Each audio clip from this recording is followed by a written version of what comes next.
that. You're going to be really disappointed. Neither of the three win. Sorry, I hate to be the anticlimax just like Netflix, but it's really hard to tell you which one wins. What's easier to do is to give you a really, really, really quick couple of dot point wrap up here. In my opinion, Gemini's interface is really easy to use. It's really simple. There's not a lot of options. There's not a lot of customization. It's simple to jump into. Its image generation is really quick and pretty good. I think it understands image generation really well, like generative AI for visuals really well. The general chat is pretty good and generates good content and good detailed content. Its integration with itself is really subpar. There's a lot of promise around how it can do this and how it can plug into itself, and it just can't. I'm sorry, it just can't. A lot of the stuff that it says it can do, when you type it in, it says, sorry, I can't do that. So I think that's a really big miss and a little bit frustrating. I also noticed over the last few weeks that I've been playing with it, there's a lot of bugs. I know Copilot's got bugs too. Don't worry, I'm the first person to point that out. There's a lot of bugs in Gemini, and it's very slow to generate content. Like I said, the Sheets side of it took at least 2 minutes to do anything. So it's very slow. Copilot, if you're a Microsoft user, the interface is familiar as it's going to get. It looks and feels like Microsoft. Its integration to the other 365 apps that you use every day is superior to everything else. The image generation, I think, on Copilot is average at best. I really do think it's just not that great. Data analysis is a huge win and very good with Copilot. Its integration into meetings, so taking meeting notes, transcribing things, summarizing meetings, I think for most people, that's going to be a huge win. Most of us are in Teams these days, not Google Meet. So I think that's a big win. The criticism I have of Copilot is that sometimes it gets stuck in work brain. It could be more creative, but it gets stuck in work mode, which is, I guess, by design because it is a work AI tool.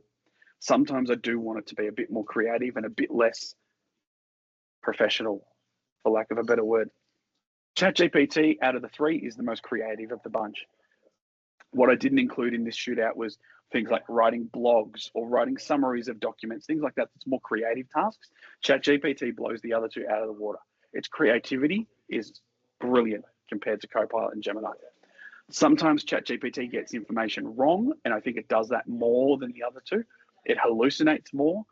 And even though ChatGPT or OpenAI have said that the source of information is updated, it's still from, a lot of it is still from 2021 or earlier. It says that it's recent, but it's just not. I noticed it gave me a lot of outdated information. No integration unless you're a developer is a massive loss. I think that's a pretty big hole. Sometimes ChatGPT feels a bit lazy. It's just a bit dumb and it just misses the mark. You have to prompt it better than you have to prompt the other two to get results. But it's free and it's more free than the other two, if that makes sense. There's more functionality for free than you get with Copilot and Gemini free versions. There's more to it. You can do more for the free version. And hey, that's a big pro for everybody. If it's free, it's good.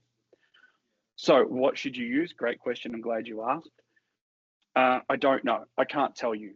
What it comes down to for me is if you work in Office 365 or Microsoft 365, if your data is in 365, use Copilot. If your data and your meetings and your ecosystem is Google, use Gemini. If you don't care about any of that integration and you don't really have a concern around data security, which you probably should, if you're not concerned about uploading your documents to the world and you don't know where they go, and I can't tell you where they do or don't go. I'm not being critical. I'm just saying there is no data security inherent with ChatGPT. If that's not a thing for you, then ChatGPT is going to do fine. If you don't need detailed analysis of your work integrated into your work, GPT is great. If security is a concern, Copilot's the only one that has enterprise-grade security built into it. So it's going to be a very each to their own sort of functionality, and it's going to depend on where your data lives. If I was going to break down functionality, Copilot wins out of the three. But again, it's going to be a very personal choice, depending on how much you're willing to spend and where your data lives.